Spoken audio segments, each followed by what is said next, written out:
पुराने जमाने में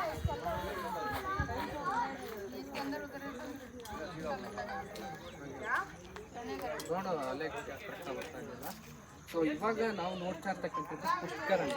ಈ ಪುಷ್ಕರಣಿ ಮುಂಚೆ ಇರಲಿಲ್ಲ. ಆ್ಯಕ್ಚುಲಿ ಇದು ತುಂಬ ಮಣ್ಣು ತುಂಬೋಗಿತ್ತು. ಆರ್ಕಿಯಾಲಜಿಸ್ಟ್ ಬಂದು ಈ ಒಂದು ಡ್ರೈನೇಜ್ ಸಿಸ್ಟಮ್ನ ನೋಡ್ತಾ ಇದ್ರು. ಇವಾಗ ಇಲ್ಲೇ ನೋಡಿರಲ್ಲ, ನೀರು ಹರಿದು ಬರ್ತಾ ಇತ್ತು. ಸೊ ಇದು ಇದಕ್ಕೆ ಯಾವುದೇ ರೀತಿಯಾದಂಥ ಫೋರ್ಸು ಅದೇನಿಲ್ಲ. ಸೊ ಇದು ಎಲ್ಲ ಏನು ಮಾಡಿದಾರಪ್ಪ ಅಂದರೆ ಗ್ರಾವಿಟಿ ಸ್ವಲ್ಪ ಇಳಿಜಾರು ಮಾಡಿಬಿಟ್ರೆ ಅಲ್ಲಿ ನೀರು ಹರಿದು ಬರುತ್ತೆ ಅಂತ ಒಂದು ಪ್ಲ್ಯಾನ್ ಮೇಲೆ ಮಾಡಿದ್ದಾರೆ. ಸೊ ಇಲ್ಲಿ ನೋಡ್ಬೋದು.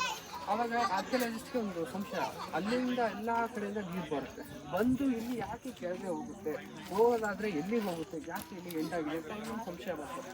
ಆಗ ಆರ್ಕಿಯಾಲಜಿಸ್ಟ್ ಬಂದು ಇಲ್ಲಿಂದ ಮಣ್ಣನ್ನೆಲ್ಲ ತೆಗೆದು ನೋಡಿದಾಗ ಇಲ್ಲಿ ಒಂದು ಅದ್ಭುತವಾದಂತಹ ಪುಷ್ಕರಣಿ ನಮಗೆ ಸಿಕ್ಕಿದೆ. ಈ ಒಂದು ಅದ್ಭುತವಾದಂಥ ಪುಷ್ಕರಣಿ ಇಲ್ಲಿ ಸಿಕ್ಕಿದ್ದು ನಮಗೆ ಒಂದು ಭಾಗ್ಯ ಅಂತ ಹೇಳ್ಬೋದು. ಎಷ್ಟು ಚೆನ್ನಾಗಿ ಆರ್ಕಿಯಾಲಜಿಸ್ಟ್ ಇನ್ನೊಂದು ಫಿಲಮ್ ಕೂಡ ಆಗಿದೆ, ಪ್ರಭಾಸ್ ಅವರು ಒಂದು ಸಾಂಗ್ ಕೂಡ ಮಾಡಿದ್ದಾರೆ. ಚೆನ್ನಾಗಿದೆ ಅದು ನೋಡಿ, ಅದನ್ನ ತುಂಬ ಬ್ಯೂಟಿಫುಲ್ ಆಗಿ ತೋರಿಸಿದ್ದಾರೆ. ನಮಗೆ ವಿಡಿಯೋದಲ್ಲಿ ಎಷ್ಟಾಗುತ್ತೆ ಅಷ್ಟು ತೋರಿಸ್ತೀವಿ.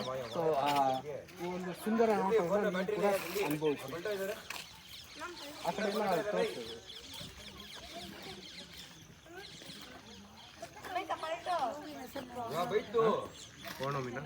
ಸೊ ಇಲ್ಲಿ ಮಾಡಿರ್ತಕ್ಕಂಥ ಆ ಮೂವಿ ಯಾವ್ದಪ್ಪ ಅಂದರೆ ಈ ಪೌರ್ಣಮಿ ಅಂತ ಮೂವಿ, ಪ್ರಭಾಸ್ ಅವರು ಹೀರೋ ಆಗಿ ಆ್ಯಕ್ಟ್ ಮಾಡಿದ್ದಾರೆ.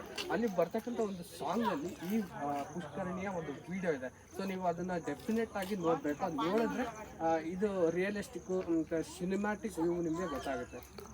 ಓಕೆ,